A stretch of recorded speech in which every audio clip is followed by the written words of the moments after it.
Bonjour à toutes et à tous et bienvenue sur Evolution Talk, le podcast pour évoluer ensemble en tant qu'êtres humains et humanité.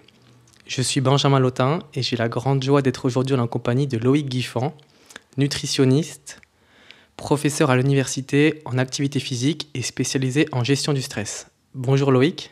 Bonjour. Merci d'avoir accepté mon invitation. Avec plaisir. Alors pour commencer, est-ce que tu pourrais nous parler de ton parcours qui t'a amené à te spécialiser dans la gestion du stress ? En tant qu'enseignant d'éducation physique, on a beaucoup de mouvements, on a beaucoup de choses qui sont très gesticulantes et il a semblé nécessaire à un moment d'équilibrer un peu ces choses-là en proposant des activités plus douces, plus proches de la santé et moins proches de la performance. Et c'est arrivé il y a une dizaine d'années quand j'encadrais une unité d'enseignement de musculation, de renforcement musculaire pour les étudiants. Et à la fin de la séance, on faisait des étirements, un peu de relaxation. Et certains étudiants ont dit « mais c'est trop bien ça, est-ce qu'on ne pourrait pas avoir un enseignement basé essentiellement là-dessus ?» Et c'est de là qu'a mûri l'idée de faire un enseignement dédié à la gestion du stress, puisque c'était une appellation qui permettait d'être un peu générique et dont l'objectif était de diminuer les tensions corporelles des étudiants. Alors le stress, pour toi, c'est quoi le stress ? Le stress est une réaction physiologique adaptative de l'organisme. Il est normal.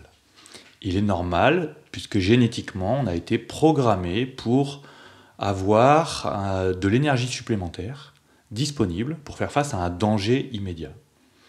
Donc cette énergie, elle est très puissante et très brève.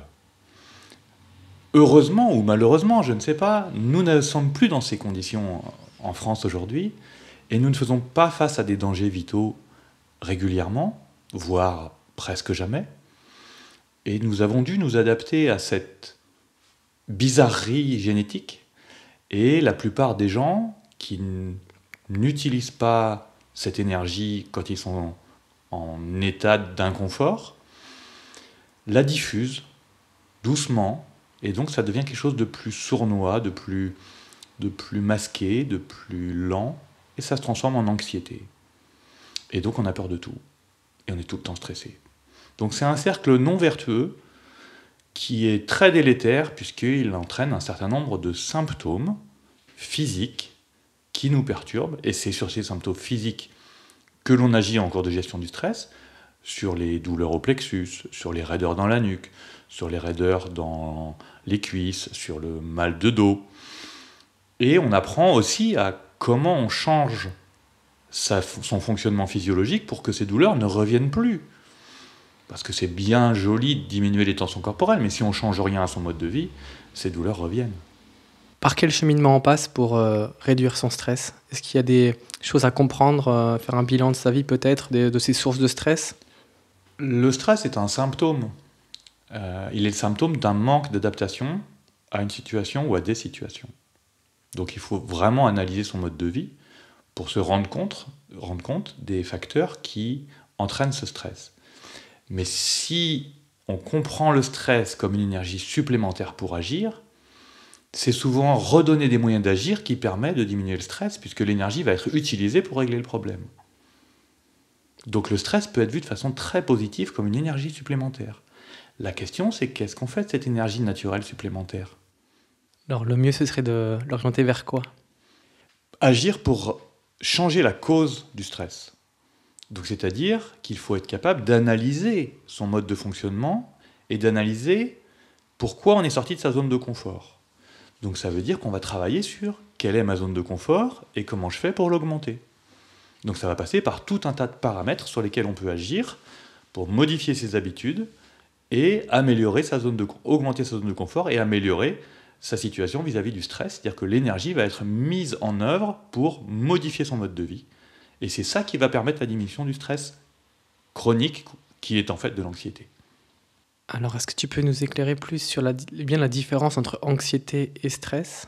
Le stress est une réaction adaptative brève et violente, qui répond à une stimulation à l'origine dangereuse, vitale, mais qui aujourd'hui n'est plus. Alors que l'anxiété est l'adaptation à cette énergie violente et brève en la transformant en énergie légère mais permanente.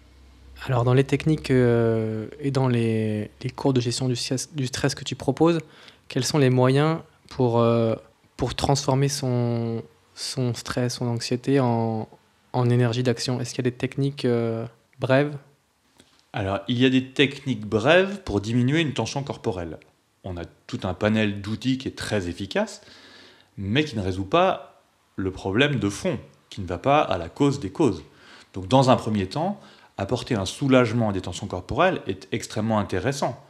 La chimie et les médecins peuvent le faire avec des antidouleurs, mais on a des techniques manuelles, on a des techniques de visualisation, on a tout un tas de techniques qui permettent de diminuer ces tensions. Donc on va utiliser des techniques comme les automassages, les massages, la respiration, les étirements, le renforcement musculaire, tout un tas de techniques qui nous permettent vraiment d'avoir un impact positif sur les tensions et sur le corps, avec des modifications aussi sans doute de l'hygiène de vie au quotidien. Justement, dans son hygiène de vie, qu'est-ce que l'on peut faire pour l'optimiser? Alors, j'utilise un outil qui s'appelle la balance de vie, qui comporte 7 paramètres sur lesquels on peut agir. Et le premier paramètre, et donc ces paramètres ont été choisis par ordre physiologique. C'est-à-dire qu'il y a des choses dont on ne peut pas se passer et qui sont indispensables. Le premier de ces paramètres, c'est l'oxygénation. On est obligé de respirer, on est programmé pour respirer, on ne peut pas s'empêcher de respirer, parce qu'on a besoin d'oxygène. Et c'est sans doute la chose la plus importante pour nous, et on n'y porte jamais attention. Est-ce que je peux jouer sur la façon dont je respire, la localisation de l'endroit qui bouge dans mon corps? Est-ce que je respire avec le ventre ou plutôt en thoracique? Est-ce que mes temps d'inspiration et d'expiration sont identiques ou différents? Parce qu'on peut jouer sur ces temps-là, en obtenant des effets différents. Est-ce que je fais une apnée poumon plein, une apnée poumon vide ou pas dans mon cycle respiratoire? Je peux aussi agir là-dessus. Est-ce que je suis plutôt sous-respirant, sur-respirant, et quel air est-ce que je respire? Est-ce que je passe suffisamment de temps à l'extérieur, ou l'air extérieur est quand même bien meilleur que l'air intérieur? Est-ce que je vais dans des lieux très chargés en ions négatifs, que sont les forêts, que sont les bords de mer, les cascades, la montagne? Il y a tout un tas d'endroits où il fait bon respirer. Mais si je suis enfermé dans mon appartement avec des cols dans les meubles, dans le bois des meubles, et des peintures au plomb, et un logement qui n'est pas aéré, vraisemblablement, c'est assez simple d'ouvrir sa fenêtre le matin et de respirer 30 fois à la fenêtre. Donc on peut agir sur des petites choses concrètes du quotidien qui sont simples pour mieux respirer. En dehors de tout exercice particulier, simplement de porter mon attention sur ma respiration avec des tas d'outils qui existent, qu'on peut trouver un peu partout. C'est assez simple. Donc le deuxième paramètre, c'est quelque chose dont on ne peut pas se passer pendant quelques jours, et encore pas beaucoup de jours, c'est dormir. Comment on fait pour se reposer? Est-ce que mon sommeil est bien réparateur? Un exemple très simple de savoir si son sommeil est suffisant et de qualité est de savoir si le matin on se réveille en pleine forme, dès la première seconde.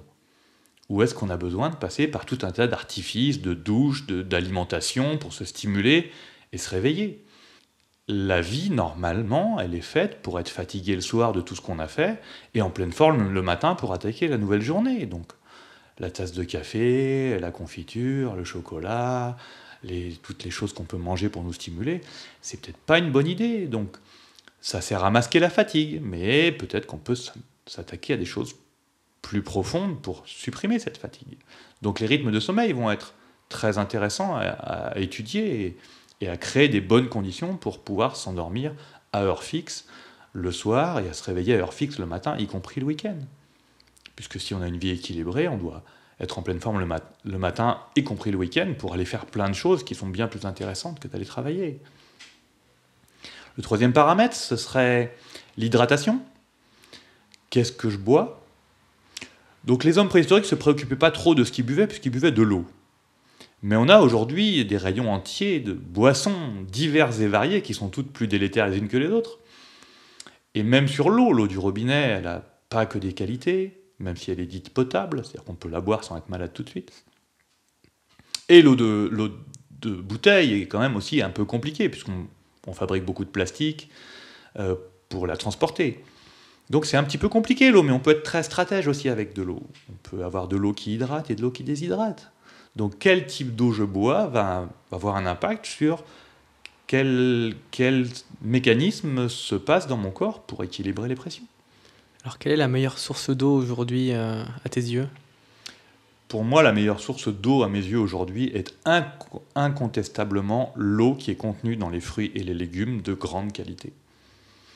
Les besoins en eau d'un être humain sont d'1,5 litre par jour, nourriture et boissons comprises. C'est-à-dire qu'on a besoin de boire très peu lorsqu'on a une alimentation physiologique, c'est-à-dire naturelle. Donc, boire beaucoup implique qu'on va pisser beaucoup. Mais ça ne veut pas dire que ça nettoie. Puisque dès qu'on boit de l'eau, elle rentre dans le sang se charge en eau et donc ça crée une hypertension qui est détectée par les capteurs et le rein évacue immédiatement l'eau en excès dans le sang, donc l'eau qu'on vient de boire.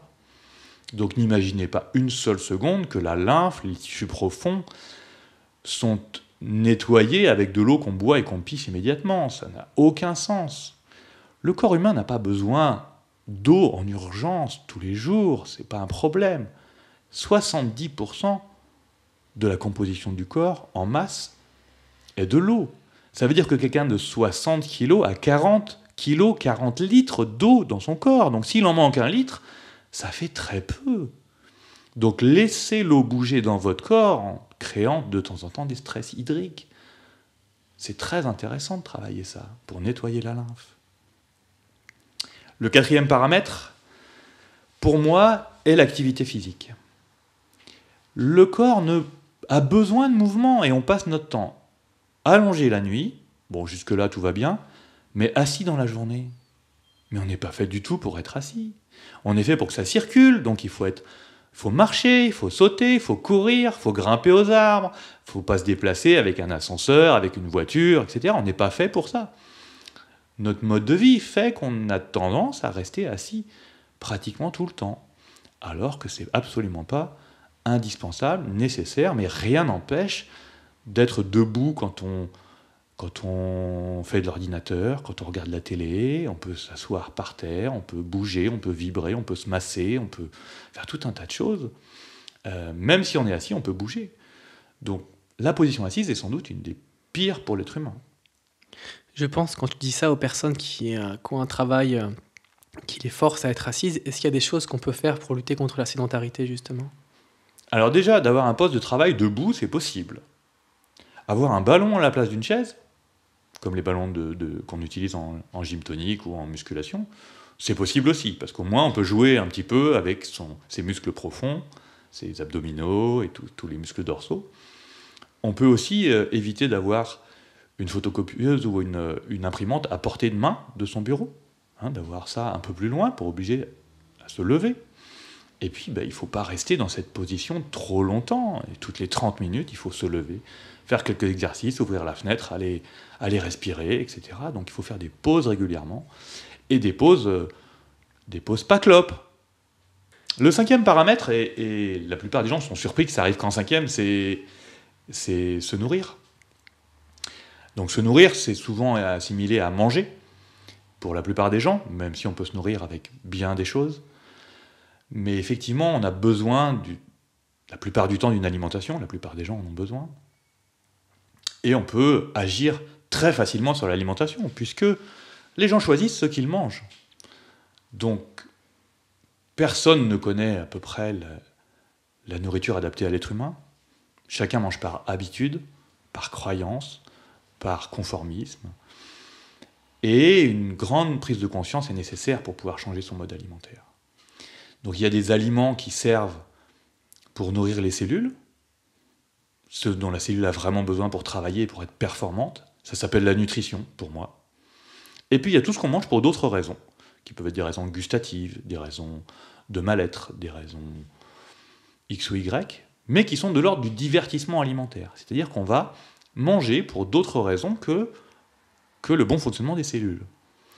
Donc je ne dis pas que l'une et l'autre sont incompatibles, mais la proportion de l'un et de l'autre va être très importante. Si vous passez votre temps à manger des aliments très transformés, vous allez être en mauvaise santé au bout d'un moment. Alors, quels sont ces aliments qui nourrissent vraiment les cellules? L'être humain prospère depuis des millions d'années à partir d'une alimentation naturelle prévue par la nature, et c'est pour ça qu'on a pu survivre. Donc cette alimentation, elle est essentiellement végétale, vivante, et on a oublié qu'on a prospéré grâce à cette alimentation-là. Donc, qu'on puisse manger autre chose, c'est évident, mais la base de l'alimentation, c'est les fruits, les légumes, les graines, les algues, les noix, les herbes, tout ce qui pousse et qui est gratuit. On est la seule espèce à transformer nos aliments et à acheter nos aliments.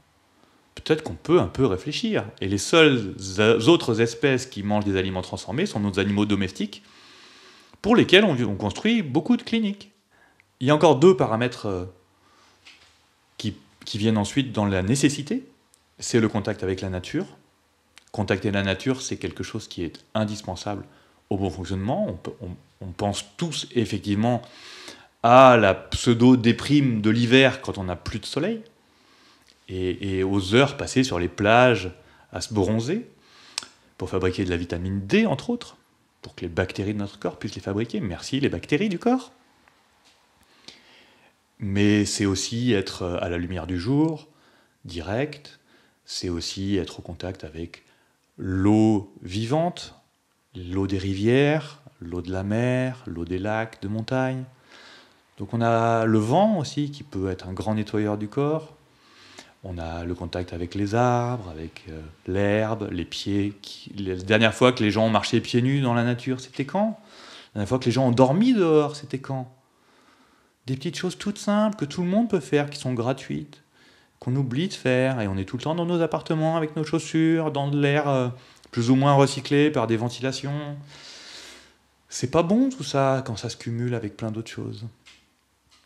Et puis la dernière chose qui est quand même très importante, c'est le contact avec les autres. Ce contact avec les autres, il est de plus en plus virtuel, il est de plus en plus anxiogène, il est de plus en plus subi. Et retrouver une communication avec son semblable, directe, apaisée, agréable, tous ces paramètres-là, ils peuvent influer positivement ou négativement sur beaucoup de choses sur notre santé. Donc il y a vraiment... Dans ces 7 familles, il y a vraiment un équilibre à trouver. On ne peut pas être bon partout, mais on peut porter son attention sur quelque chose pour l'améliorer. Et chacun d'entre nous peut faire ça. C'est ça qui est très intéressant. C'est qu'on n'a pas besoin de changer radicalement les choses, de changer vite. Ce n'est pas une course de vitesse, c'est une course d'endurance. Et si je modifie un paramètre positivement, pendant une semaine, je prends une nouvelle routine, une nouvelle habitude, je vais améliorer une chose cette semaine-là, je le garde après et porte mon attention sur une deuxième chose. À la fin de l'année, j'aurai amélioré 50 choses dans ma vie positivement. C'est énorme, 50 choses. Alors je dis 50 semaines parce que entre Noël et le 1er de l'an, on oublie quoi. Donc oui, le changement d'hygiène de vie, c'est quelque chose qui est à appréhender selon toi de manière progressive et durable? Oui, c'est une décision à prendre. Qu'est-ce que je veux devenir ? Est-ce que je prends soin de moi ? Est-ce que je prends soin de mon corps ? Est-ce que je respecte sa physiologie ? Ou est-ce que ça m'est égal ? Mais il n'y a pas de jugement de morale à porter là-dessus. On peut très bien choisir l'autodestruction. À manger n'importe quoi, à boire n'importe quoi, à fumer n'importe quoi, à se friter avec tout le monde, à être dans des environnements toxiques. C'est pas un problème. Sauf pour la personne qui le vit. Mais ce n'est pas forcément un problème de société. Donc, on n'a pas d'obligation avec ça. Par contre, quand quelqu'un décide ça, il peut essayer de ne pas impacter ses voisins. Donc, c'est plutôt là-dessus que j'aurais tendance à insister sur la responsabilité. On est responsable de son corps et on peut faire les choix qu'on veut. Mais si on peut éviter de faire peser sur les autres la responsabilité de nos choix, ça pourrait être bien.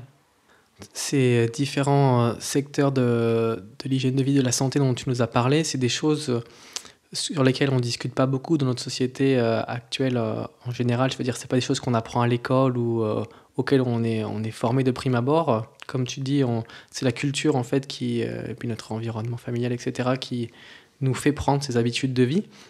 Donc finalement, est-ce que l'être humain, au départ, est déjà pleinement responsable s'il n'est pas encore au courant de toutes les options qu'il a pour gérer sa santé? L'être humain doit faire ses choix en conscience. Et pour faire ses choix en conscience, il a besoin d'accéder à un certain nombre de connaissances. Et effectivement, les choix aujourd'hui qui sont faits dans le système éducatif ne sont pas nécessairement, dès la plus tendre enfance, de donner ces éléments-là. Moi, je suis enseignant, je suis payé par l'État, et je fais ces enseignements. Donc il y a quand même un certain nombre de personnes qui, dans le cadre d'une mission de service public, peuvent transmettre ces messages.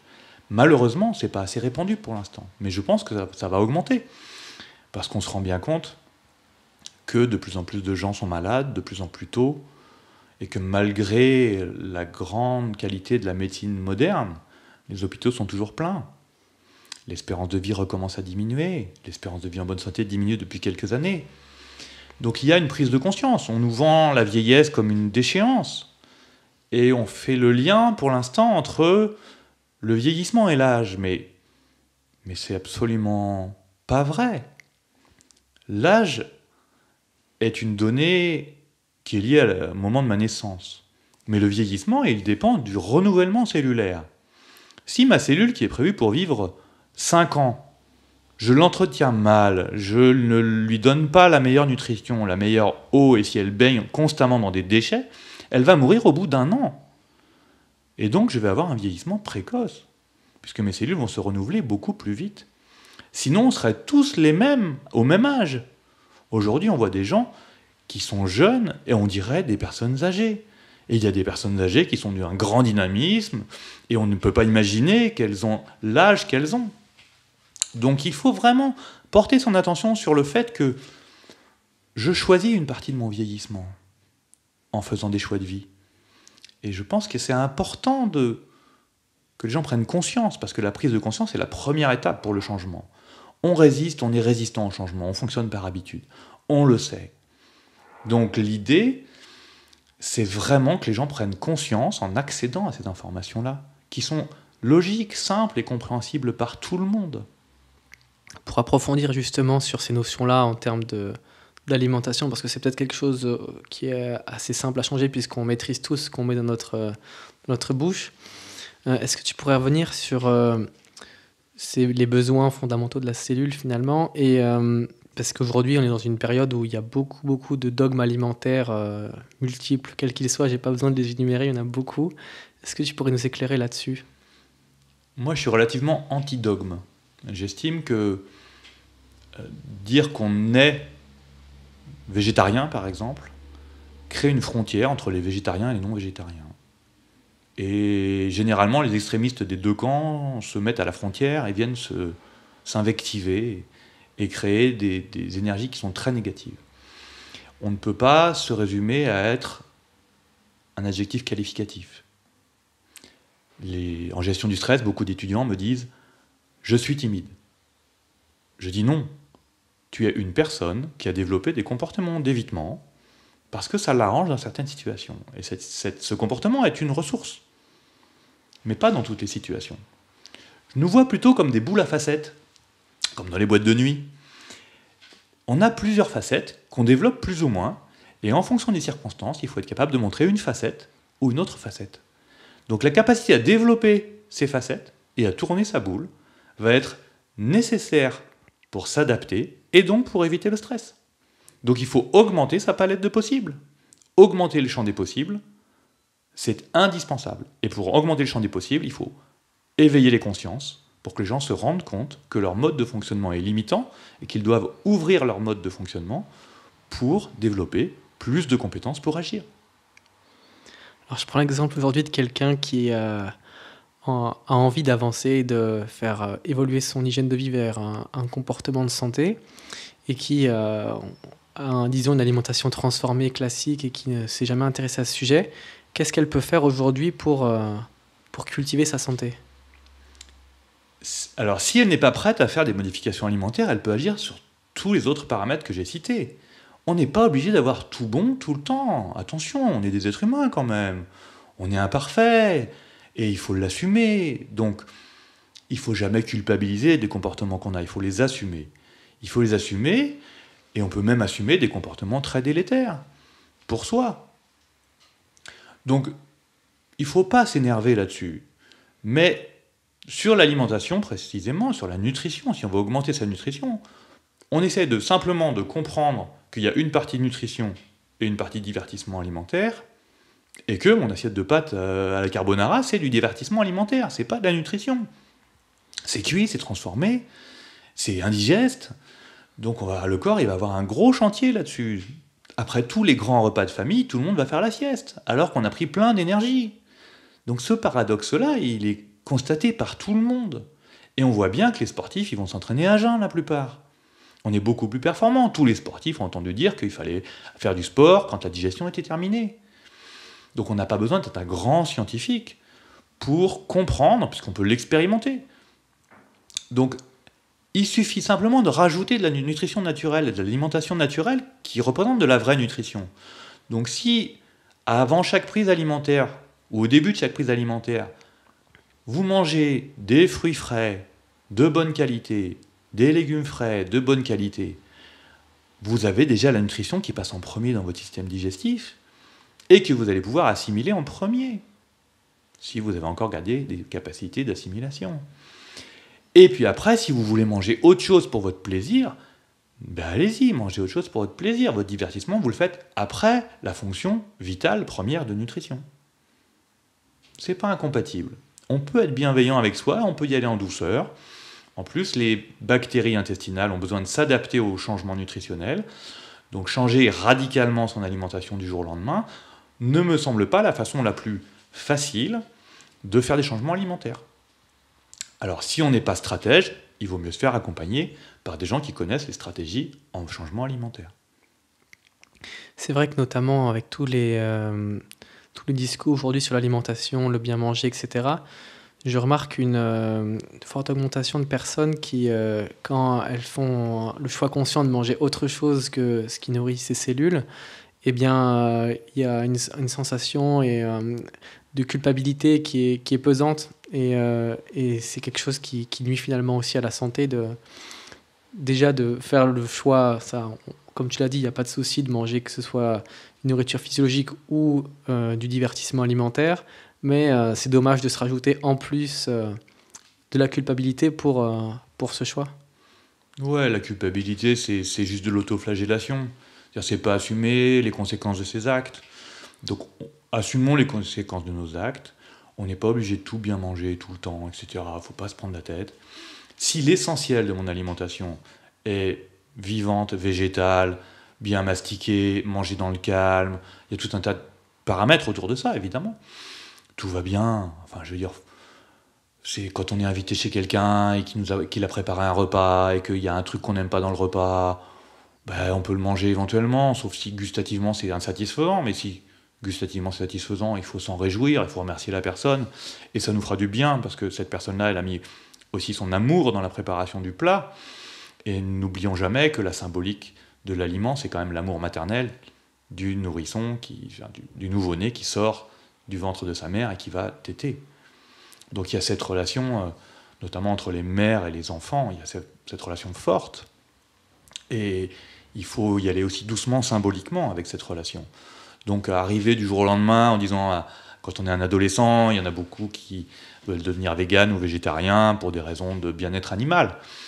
Et c'est plutôt globalement une bonne chose. Mais il faut peut-être pas se braquer avec ses parents pour ça, il faut peut-être pas être en rupture familiale pour ça. Et on peut peut-être expliquer aussi aux parents, faire œuvre de pédagogie. Et puis peut-être que les enfants et les jeunes ont un rôle à jouer auprès des populations plus âgées qui ont l'habitude de manger de la viande, beaucoup de viande, alors que ce n'est pas du tout une nécessité physiologique. Il y a plein de gens qui mangent de la viande et qui vont bien, il y a plein de gens qui mangent de la viande et qui sont malades. Il y a plein de gens qui ne mangent pas de viande et qui vont bien, il y a plein de gens qui ne mangent pas de viande et qui ne vont pas bien. Donc on ne peut pas, sur la santé, dire qu'il faut faire ci ou faire ça, ça me semble très présomptueux. Donc de dire qu'on n'a pas besoin de manger de la viande, c'est une vérité. Mais de dire qu'il ne faut pas en manger, si c'est de la viande de bonne qualité, qui a gambadé dans la nature, qu'on a attrapé nous-mêmes, qu'on a tué nous-mêmes, qu'on a dépecé nous-mêmes, qu'on a préparé nous-mêmes, je pense que ça peut nous faire essentiellement beaucoup de bien. Mais c'est pas de loin la majorité de la viande que les gens peuvent consommer. Est-ce que tu pourrais nous donner ton regard sur l'effet de manger de la viande sur le côté biologique ? Alors, sur le côté biologique, il y a deux choses qui me semblent importantes. Alors, on va revenir sur la qualité de la viande, mais effectivement, c'est les modèles d'élevage et d'élevage intensif qu'on a aujourd'hui, qui sont complètement industrialisés, font que c'est plus du tout un aliment. C'est un aliment ultra transformé, la viande. Donc, majoritairement. Après, il y a aussi des questions génétiques. C'est-à-dire que le code génétique de l'animal est proche du code génétique de l'humain. Et donc, il peut y avoir des interactions qui sont un peu compliquées à gérer pour le corps. Donc, plus vous mangez un animal qui s'apparente génétiquement à l'humain, et plus c'est compliqué pour l'humain et les échanges informationnels. Donc, manger des mammifères, par exemple, c'est sans doute la chose la plus difficile à faire pour notre code génétique par rapport aux éléments de code génétique des mammifères qui vont arriver à l'intérieur. Manger du poisson me semble déjà plus éloigné au niveau génétique. Donc c'est pour ça que les plantes sont quand même beaucoup plus adaptées que les animaux, parce qu'au niveau génétique, on a des points communs, bien évidemment, mais beaucoup moins. Et donc j'en viens aussi, toujours dans l'idée de l'approche biologique, les aliments issus des animaux, les œufs, le lait, est-ce que tu peux nous en parler aussi ? Alors, le lait de vache, je suppose, parce qu'on dit lait, mais souvent c'est sous-entendu de vache, c'est-à-dire qu'on dit même plus que c'est du lait de vache, puisqu'on a l'impression que c'est du lait pour nous, culturellement et politiquement. Le lait de vache est un aliment extraordinairement nutritif et adapté pour le veau. Le veau qui grandit et qui a un petit cerveau, alors que l'humain, il a une croissance lente et un cerveau qui se développe beaucoup. Donc, imaginez que cet aliment est adapté, même après une transformation industrielle, me semble relever plutôt de la croyance. Il y a des intérêts financiers, il y a des lobbies, il y a des choses comme ça qui font que les gens sont encore persuadés, certains, de moins en moins. La consommation de produits laitiers est en baisse et on peut s'en réjouir pour la santé des gens. Mais si vous avez envie d'un bon bout de fromage de temps en temps, bon, c'est pas dogmatique tout ça.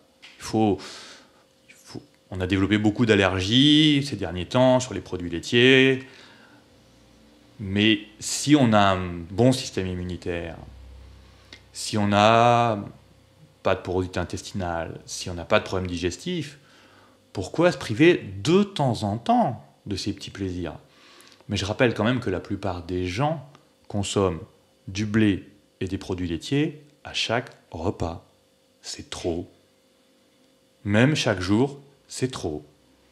Donc, une fois de temps en temps, en divertissement alimentaire, oui. Et le blé alors ?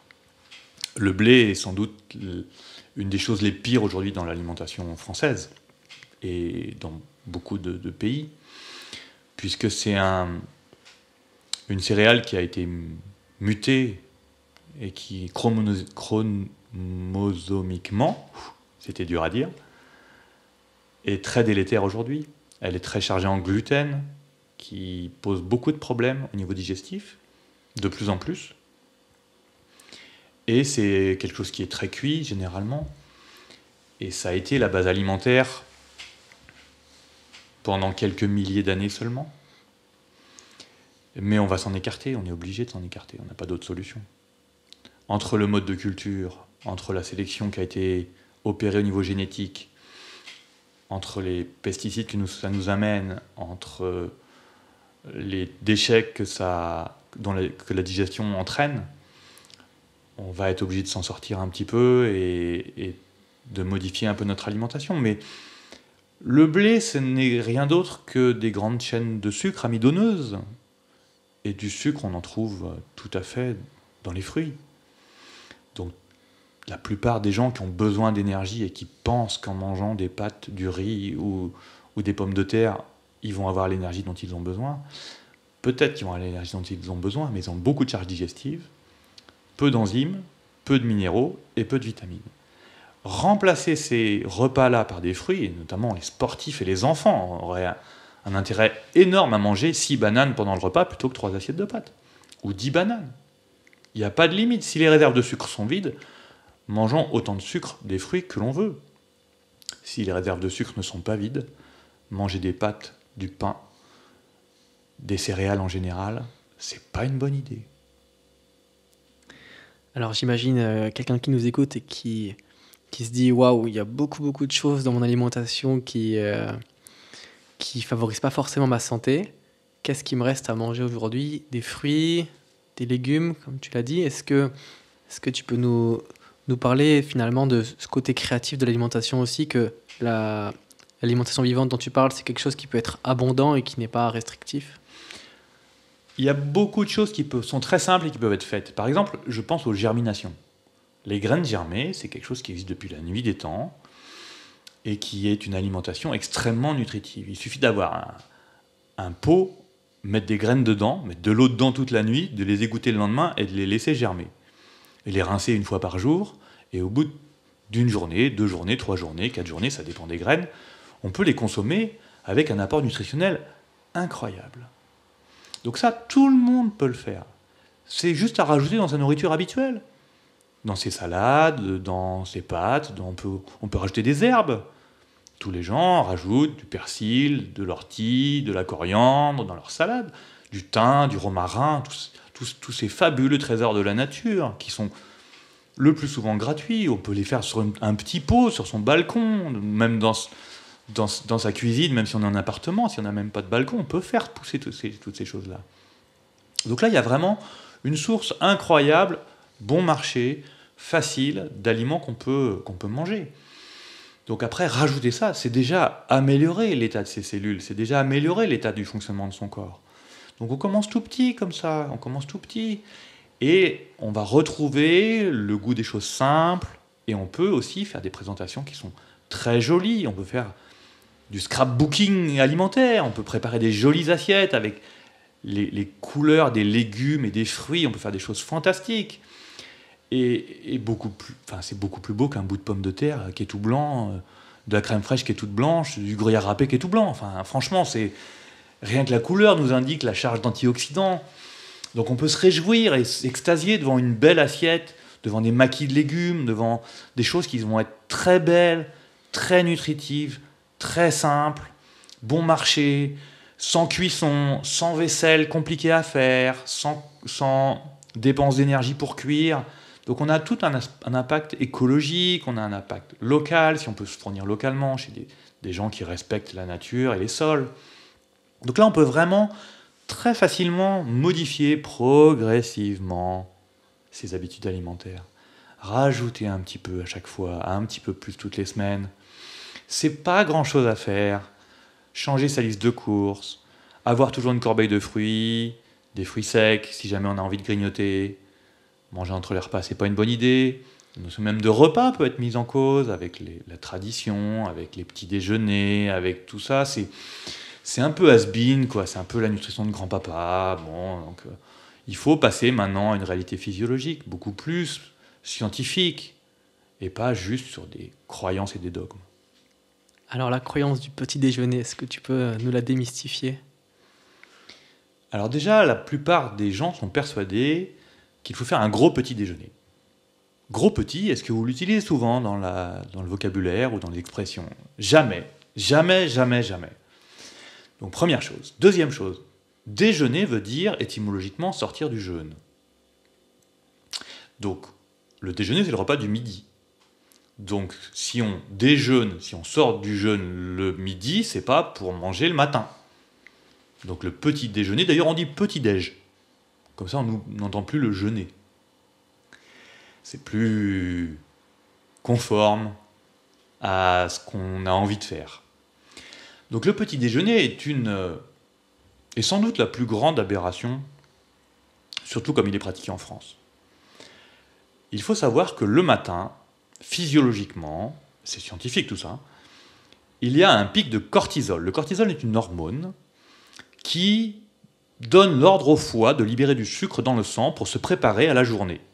Donc on a des cycles hormonaux, et entre 7h et 9h, cette hormone est au maximum. Elle est nulle pendant la nuit, elle est maximum le matin, pour mettre du sucre en circulation pour l'énergie dont on a besoin. Ça veut dire qu'on a de l'énergie naturellement mise en route par les réserves du corps humain. Donc quand on ne mange pas, on est nourri. On est nourri par nos réserves. C'est un peu comme chez vous. Vous ne faites pas les courses tous les jours. Vous êtes nourri par les choses que vous avez en stock. Et le corps humain, il a des stocks. Et il a de nombreux stocks. Et il faut juste réapprendre à les utiliser. Donc quand vous vous réveillez le matin, sachez que vous avez déjà du sucre qui est présent dans votre sang pour faire face aux besoins des premières heures. Ça veut dire que si vous rajoutez du sucre à ce moment-là, eh bien vous avez trop de sucre en stock.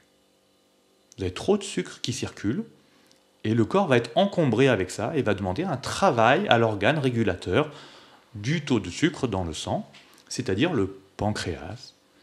Et après, on se plaint qu'il y a une épidémie de diabète. Donc les petits déjeuners avec du pain qui est du sucre raffiné, de la confiture qui est du sucre raffiné, trempé dans un verre de lait qui est du sucre raffiné, auquel on a rajouté de l'avoine en flocons qui est du sucre raffiné, le tout accompagné d'un verre de jus d'orange qui est aussi du sucre naturel si l'orange a été pressée et industriel raffiné si c'est de l'orange en bouteille, ça fait une bombe de sucre qui fait que on monte en hyperglycémie et que par derrière, en réaction, on aura une hypoglycémie qui va faire qu'on va grignoter à 10h ou à 11h. Donc les gens qui disent il faut prendre des forces le matin, eh ben c'est une croyance limitante. On croit que si on ne mange pas, on va mourir dans la matinée. Essayez, vous verrez, vous ne mourrez pas. Et si vous avez peur, prenez quelques raisins secs dans votre poche, et quand vous avez trop peur et que vous pensez vraiment que vous allez mourir, mangez vos raisins secs. Alors tu parlais de croyances limitantes. Il semblerait qu'il y en ait beaucoup dans l'alimentation. Comment est-ce qu'on peut prendre conscience de ses propres croyances limitantes pour s'en libérer ? La difficulté, c'est qu'on ne connaît pas nos croyances limitantes. Nous fonctionnons uniquement par croyance. Nous n'avons eu aucun cours de physiologie pour nous expliquer comment fonctionnait le corps, et on lui met n'importe quoi dedans. Dans notre voiture, c'est écrit sur la trappe qu'il faut mettre du diesel ou du sans-plomb, donc on respecte. Et puis on emmène la voiture au garage, pour changer les pièces qui sont encrassées. Et bien avec le corps humain, ça ne fonctionne pas comme ça. Il n'y a rien marqué sur la trappe, et on ne peut pas changer les organes. Donc on ne peut que les renouveler. Et le moins souvent possible, c'est le mieux. On peut renouveler les cellules de l'organe, on ne renouvelle pas l'organe en entier. Donc nos croyances, il faut aller les chercher dans notre histoire, et la meilleure façon, c'est d'expérimenter.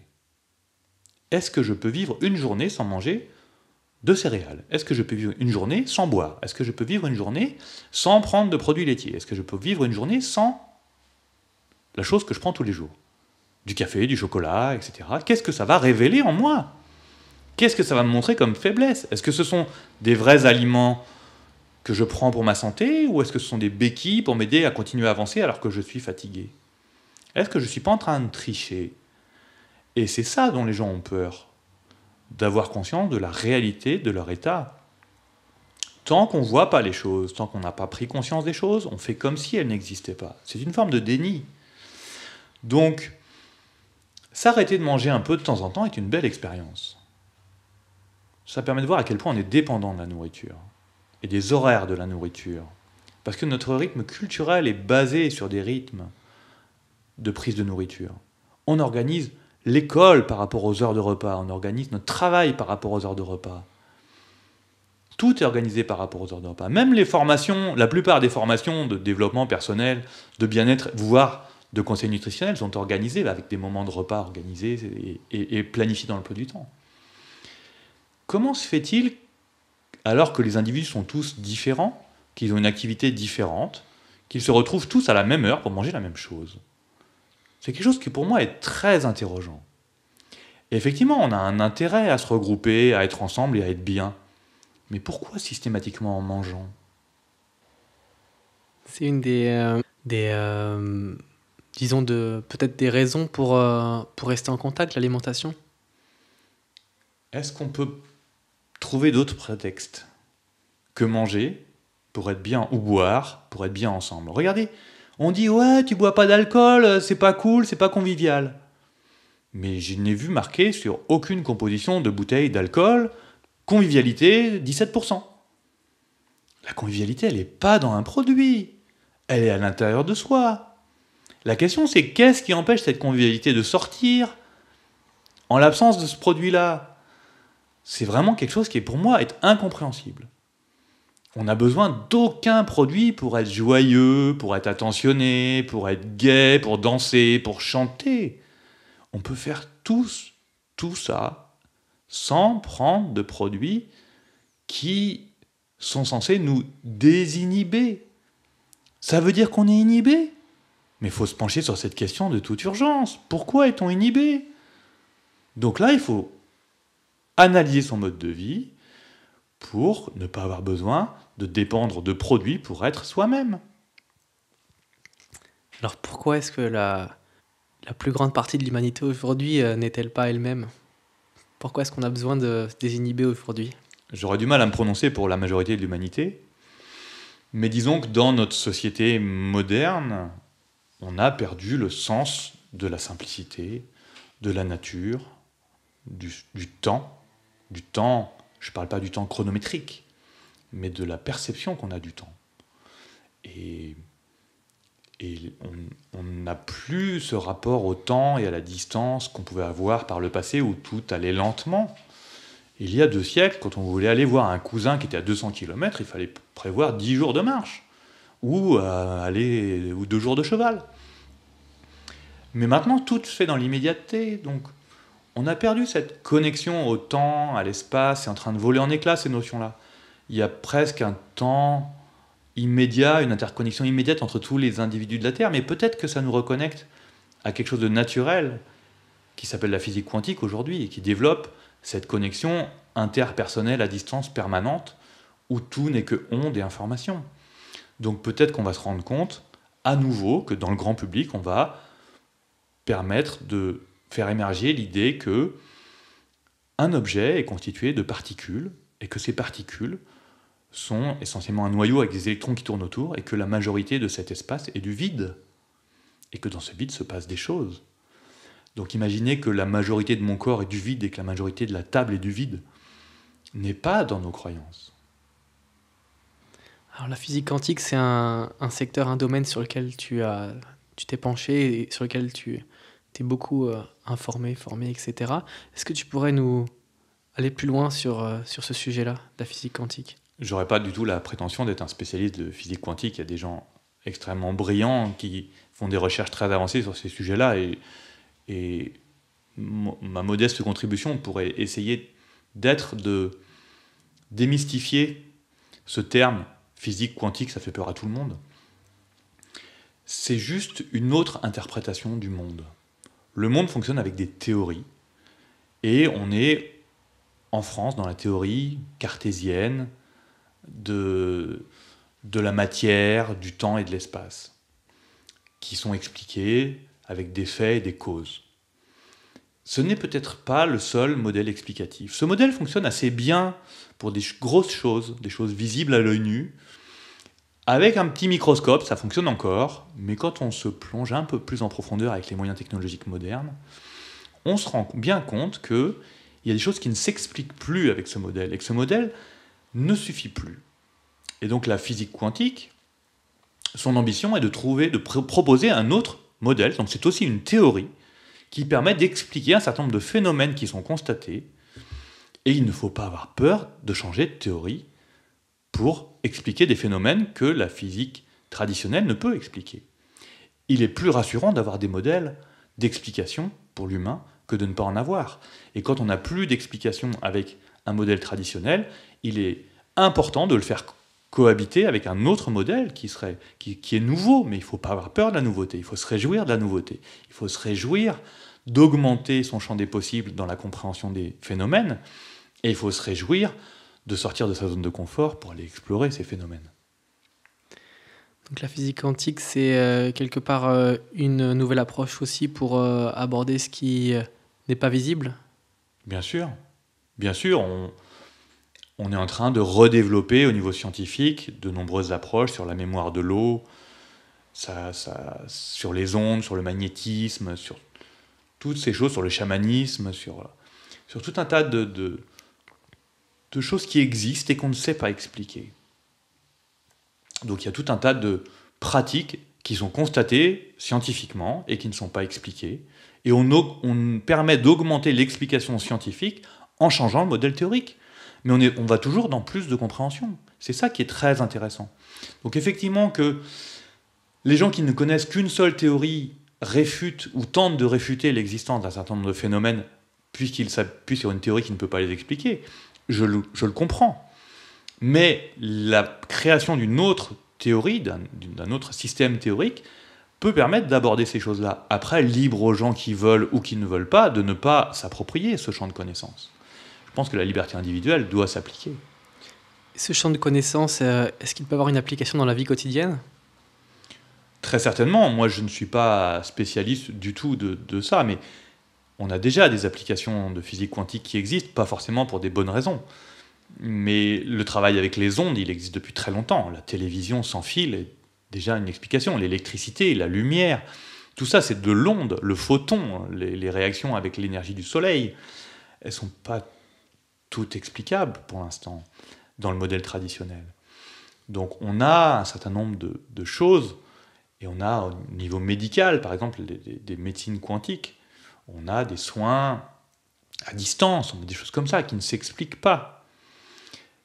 On a des gens qui n'ont plus d'alimentation du tout matérielle, qui se nourrissent avec des ondes dans des circonstances particulières et dans des états cérébraux particuliers. Donc tout ça, c'est scientifiquement avéré, mais c'est très difficile à comprendre parce que ça va vraiment à l'encontre du modèle dominant, majoritairement répandu encore dans l'éducation, qui est le modèle de physique traditionnelle cartésienne. Donc on n'est pas prêt, on n'a pas les outils pour comprendre ça, et il y a des chercheurs qui ont développé ces outils, qui font des travaux avec ces outils, mais les théories ne sont pas encore diffusées dans le grand public. Mais ça vient doucement, tranquillement, ça bouscule les habitudes, donc il y a quand même beaucoup de résistance au changement dans nos sociétés, dans nos institutions. Les changements sont des changements qui se voient à très long terme. Donc il ne faut pas s'affoler, il ne faut pas s'énerver, mais il peut être intéressant d'aller voir un petit peu de plus près ces choses-là. Alors, finalement, notre société elle a du mal à évoluer parce qu'elle résiste au changement, elle résiste à la nouveauté parce que ça fait peur, la nouveauté. Oui, c'est inhérent à l'être humain qui a besoin de sécurité, et il s'appuie sur ses habitudes. C'est économique, mais c'est limitant. Donc, sortir de sa zone de confort, sortir de ses habitudes, permet de s'ouvrir et de découvrir un certain nombre de choses très intéressantes. Alors, quelles sont ces choses que toi, tu as découvertes et qui ont ouvert ton champ de perception ? Beaucoup de choses diverses et variées. Je m'intéresse à plein de choses dans plein de domaines, aussi bien dans le champ politique, culturel, des croyances en général, puisque les gens sont persuadés que les hommes politiques vont changer la face du monde. Vraisemblablement, ils ont la capacité de le faire, mais force est de constater que ce qu'ils décident ne va pas toujours dans le sens du meilleur pour la nature et l'être humain. Donc je pense que le changement, il ne faut pas attendre qu'il vienne de l'extérieur. Le changement, il vient de l'intérieur, il vient d'une aspiration, d'une envie de nourrir le monde que l'on veut voir se développer. Donc l'argent est dominant dans notre système capitaliste. Il ne faut jamais oublier qu'il n'est qu'un moyen. Il est un moyen qui permet de nourrir et de le donner à des gens qui en valent la peine, à des sociétés qui en valent la peine, puisque la société, l'entreprise n'est pas quelque chose de négatif. Mais on peut choisir la façon dont on donne son argent à des sociétés ou à des gens. Donc moi, j'essaye au maximum de donner mon argent à des personnes, à des organismes, des coopératives ou des associations qui développent une idée du monde qui se rapproche un petit peu de celle à laquelle moi je rêve. Et c'est par donc moi j'ai un petit peu d'argent avec mon grand âge et ma situation professionnelle, je peux me permettre de payer certaines choses un peu plus chères, ce que ne peuvent pas faire tous les gens. Mais on peut donner son temps aussi pour développer des causes. Le bénévolat est un engagement parfait à condition qu'il soit en accord avec nos valeurs et qu'il développe, dans le cadre associatif, quelque chose que l'on veut voir grandir. Donc c'est très intéressant de voir qu'on peut agir sur le monde à plein de niveaux différents et qu'il faut juste s'engager, soit avec son temps, soit avec son argent, soit avec ses pensées, soit avec ce qu'on est, avec ce qu'on a de disponible. Et chacun peut doser comme il veut. Donc on n'a pas d'obligation à faire, on n'a pas de devoir à faire, mais si on a une envie à faire, il ne faut vraiment pas se gêner. C'est vrai que on peut se sentir impuissant quand on voit notre rôle dans la société, de se dire qu'est-ce que je pourrais changer, mais comme tu dis, le boycott finalement, ou le choix conscient à qui on donne notre argent permet de finalement cultiver ce que l'on souhaite dans la société, et puis le fait de ne plus donner l'argent à ceux à quoi on ne consent pas pour l'avenir, c'est un choix concret et efficace lorsqu'il est toujours efficace, mais encore plus efficace lorsqu'il est réalisé en groupe. Oui, bien sûr. Les dynamiques collectives sont souvent plus durables et avec un effet plus important. Et si on ne sait pas comment changer, on peut donner son argent à une association qui a décidé de changer des choses. Donc c'est un moyen d'agir. Même si on n'augmente pas sa prise de conscience sur l'alimentation, par exemple, on peut financer une association qui plante des arbres fruitiers. Et puis si on a envie de changer et qu'on ne sait pas comment faire, on peut aller vers des gens qui savent faire. Moi, j'ai créé une association qui s'appelle les catalyseurs de changement. Et le principe de la catalyse en chimie, c'est quelque chose qui vient à un moment et qui est nécessaire pour créer une réaction, et qui, une fois la réaction terminée, est toujours là et n'est plus nécessaire. Donc une fois que la réaction est passée, le catalyseur s'en va et la réaction est aboutie. Donc nous, on est des impulseurs de changement. On n'est pas là pour prendre les gens par la main et les accompagner. Mais quelqu'un qui veut changer, ou une structure qui veut changer, qui veut développer un projet qui va dans un sens positif et qui soit compatible avec les valeurs de l'association, nous, on les accompagne. Alors, ces personnes qui viennent pour être accompagnées, généralement, elles ont besoin de quoi le plus souvent ? Elles ont besoin de repères pour élaborer une stratégie de changement qui soit faisable, qui soit adaptée à eux, que ce soit individuellement ou collectivement. Donc on a vraiment l'idée de partir de là où est la personne et qu'elle choisisse elle-même sa vitesse et qu'elle choisisse les axes sur lesquels elle va travailler après avoir exploré tout le champ des possibles. Nous, notre ambition est de permettre aux gens de prendre conscience de l'ampleur du champ des possibles. Et une fois que l'ampleur du champ des possibles a été considérée, pour la personne dans sa situation particulière, elle peut décider de la vitesse à laquelle elle va opérer les changements et de l'ordre dans lequel elle va opérer ces changements. Donc il n'y a pas de contrainte. Si les gens ne veulent pas changer, ça ne change pas ma vie, ni la vie des gens de l'association. Nous, on est là pour aider les gens qui veulent changer à changer, mais si quelqu'un ne veut pas changer, libre à lui, nous respectons ça parfaitement. Et s'il veut changer dans une modalité qui n'est pas la même que la nôtre, si on n'a pas la même philosophie, on n'accompagnera pas cette personne dans le changement.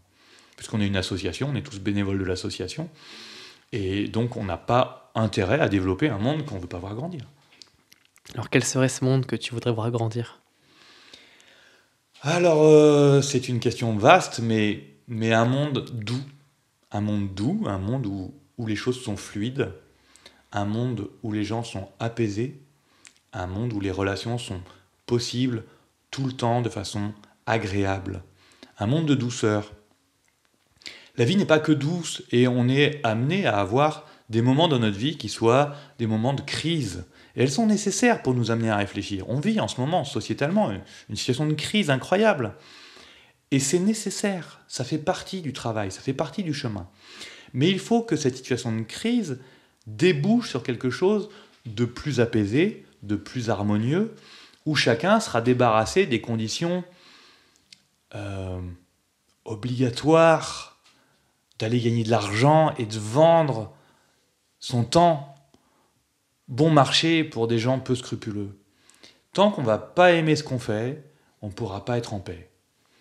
Donc la paix et l'amour ne peuvent grandir que lorsqu'on diminue les contraintes.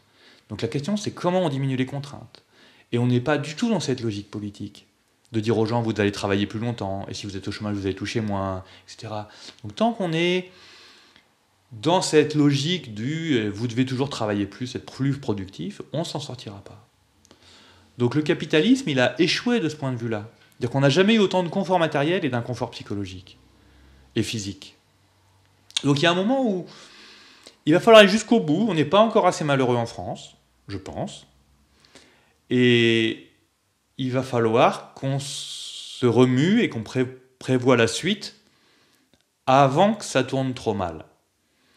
Et donc, il y a des gens qui sont déjà en route sur ce chemin-là. Ça augmente. Moi, je constate qu'il y a des initiatives partout. Il y a des associations qui se créent et qui développent des concepts et qui vulgarisent tout ça. C'est accessible sur le net. Et c'est les jeunes qui vont mettre ça en place. Là, il y a pas mal de vieux qui mettent des théories en place, mais c'est les jeunes qui vont les appliquer. C'est eux qui ont l'énergie. Nous, on est des passeurs, on est des facilitateurs. Mais on n'est pas là pour planter des arbres fruitiers, pour que l'abondance soit créée quand l'agriculture devra faire son renouveau. On a un modèle agricole qui est en train de s'écrouler, on a épuisé les sols, on a pollué les rivières, on a créé tout ça, et au bout du compte, on a une alimentation de piètre qualité. Et les agriculteurs ne sont pas responsables de ça, ils sont les victimes de ça. Et ils sont très malheureux, et il y a beaucoup de suicides, il y a beaucoup de maladies chez les agriculteurs, parce que la plupart ont suivi les recommandations de l'État et les consignes. Et la révolution qu'on leur demande de faire, là, on voudrait qu'ils changent radicalement en une fraction de seconde, mais c'est pas possible. C'est pas possible. Donc il faut aller doucement, accompagner les gens qui veulent changer, et ne pas hésiter à prendre le temps. Il y a urgence, mais pas complètement urgence. Il y a urgence de changer la direction globale, c'est-à-dire qu'on est comme sur un gros super tanker qui se rend compte qu'il fond sur un iceberg et qui change la barre de côté. Et le super tanker, il ne va pas bouger tout de suite parce qu'il a une inertie. Et nous, on a beaucoup d'inertie. Donc on sait qu'on a beaucoup d'inertie, donc on doit changer la barre, on doit la mettre de l'autre côté, et progressivement, la courbe va s'infléchir et on va pouvoir sortir de cette spirale, de ce cercle non vertueux qu'il faut vraiment inverser. Tu parlais tout à l'heure de la jeunesse et de son rôle essentiel pour changer la barre et changer les choses. Quel conseil aurais-tu à donner aujourd'hui à la jeunesse ?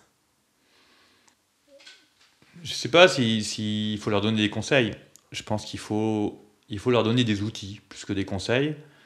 Et il faut les laisser choisir ce qu'ils veulent pour demain. Parce que c'est eux qui vont être en responsabilité demain.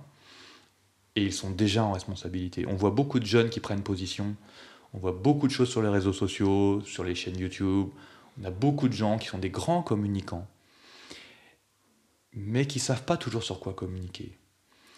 Donc moi je dis à ces gens-là, si vous avez des idées, partagez-les avec tous les gens qui vous suivent et enrichissez-vous vous-même auprès de gens peut-être un peu plus âgés, qui ont déjà dégrossi un certain nombre de choses, qui pourront vous inspirer. Mais n'allez que vers des gens qui vous inspirent.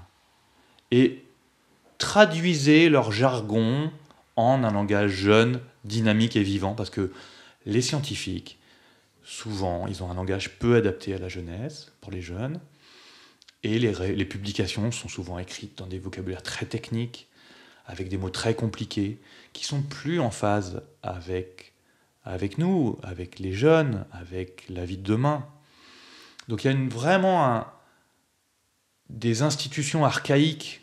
Quand on voit les académiciens, par exemple, comment ils sont habillés, quel âge ils ont, on se dit c'est ces gens-là qui réforment l'orthographe, la grammaire et le vocabulaire. Moi, je crois plus au rap et aux gens qui font du slam pour faire bouger tout ça, quoi. Ça a beaucoup plus de sens. Donc, Je pense qu'il ne faut pas du tout que les jeunes se sentent inféodés aux recommandations des aînés. Je pense qu'ils sont assez grands et assez lucides sur la merde qu'on leur laisse pour aller chercher chez une minorité de penseurs des choses qui sont belles pour l'avenir. Et on n'a pas à les manipuler comme ça peut se tenter chez beaucoup d'hommes politiques, de penseurs. Je pense que vraiment il faut les laisser faire. Il faut leur faire confiance. Il faut les aider à avoir du temps disponible en payant pour eux, en les aidant financièrement, pour qu'ils puissent développer, avec leurs outils technologiques, le monde de demain. Puis moi qui fais partie de cette nouvelle génération, je pense que ce qui est important également, c'est d'observer comment ont fonctionné nos aînés et quel paradigme ils ont suivi, quelle logique ils ont eu et les conséquences actuelles de cette logique-là, et essayer de vivre avec une autre manière et surtout ne pas reproduire consciemment ou inconsciemment ces mêmes schémas-là pour aller vers une autre direction cette fois-ci. Alors on a déjà bien échangé. J'aimerais venir avec toi sur la dernière question rituelle du podcast. Si tu avais un dernier message à transmettre à l'humanité, comme une bouteille à la mer, quel serait ce message ? Prenez le temps. Prenez le temps. Le temps vous appartient.